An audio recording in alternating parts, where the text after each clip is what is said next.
This is a beautiful stanza from Dhammapada. Digha jagarato ratti.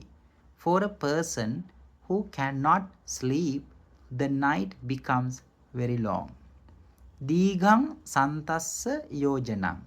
For a tired traveler, even a short journey becomes very difficult and endless.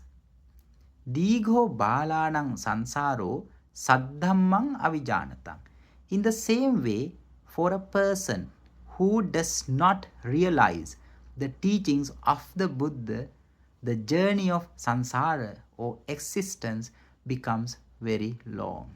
In truth, the greatest benefit we can gain through this rare human life is to nourish and guide our lives through the teachings of the Buddha. Remember this.